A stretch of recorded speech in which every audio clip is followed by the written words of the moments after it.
Hey welcome back to my channel guys. I hope कि आप सभी लोग ठीक होंगे। तो मैं फिर हाजिर हूँ आप सभी के सामने एक न्यू रिक्रूटमेंट लेके, जो कि निकल के आ रही है यूनियन पब्लिक सर्विस कमीशन के अंडर लेबर ऑफिसर्स की।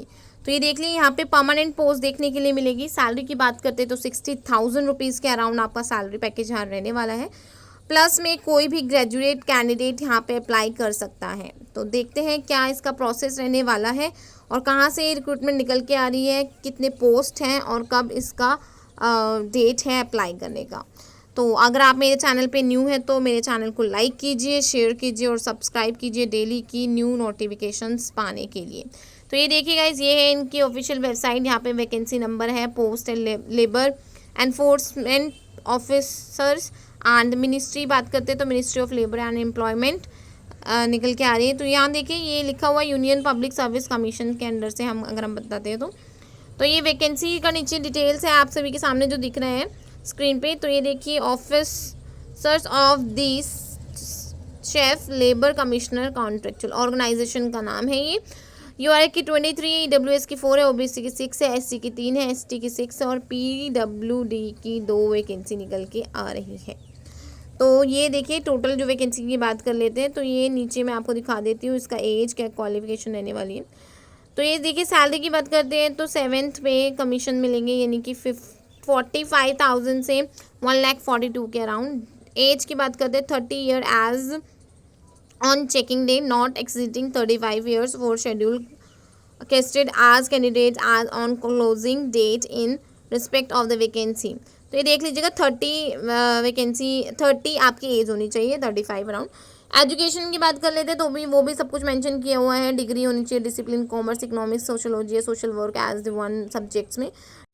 तो ये देखिए, इसमें डिप्लोमा भी मांगा गया है। तो मैं इसको हाईलाइट करके दिखा देती हूँ आपको। तो आपको याद रहना चाहिए कि आपका सबसे पहले तो डिग्री होनी चाहिए किसी भी रिकॉग्नाइज यूनिवर्सिटी से सेम सब्जेक्ट्स में। सेकेंड थिंग है जो आपके पास डिप्लोमा होना चाहिए लेबर रिलेशनशिप से रिलेटेड।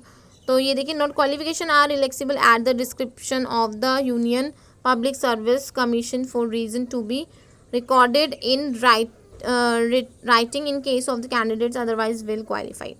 तो ये देख लीजिए, अगर आपको लगता है कि मेरे पास ये क्वालिफिकेशन है and I am eligible for this post, तो आप ज़रूर इसको अप्लाई करें। हो सकता है कि क्वालिफिकेशन सेम हो, अगर आपको लगता है कि नहीं हो पाएगा तो नो इशू, वो उनके अकॉर्डिंग वो उसमें थोड़े चेंजेस भी कर देंगे। बट जो आपकी क्वालिफिकेशन होनी चाहिए वो वेल क्वालिफाइड होनी चाहिए related to this post.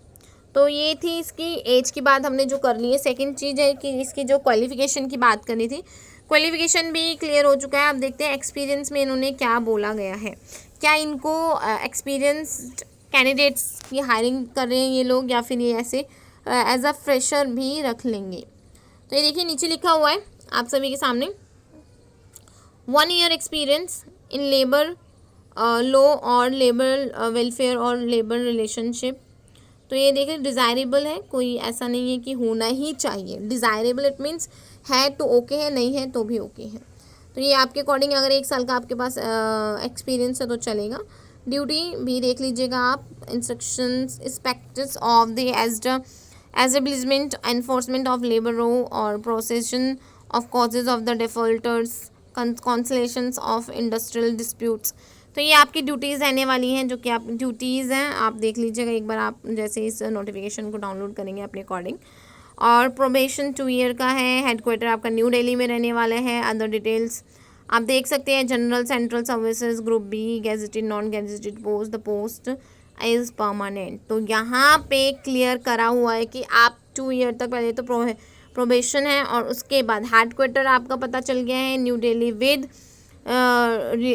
Liability in the services anywhere in India. तो ये देख लीजिए, काफ़ी थोड़ा छोटा लिखा हुआ है तो नज़र थोड़ा कम आ रहा है।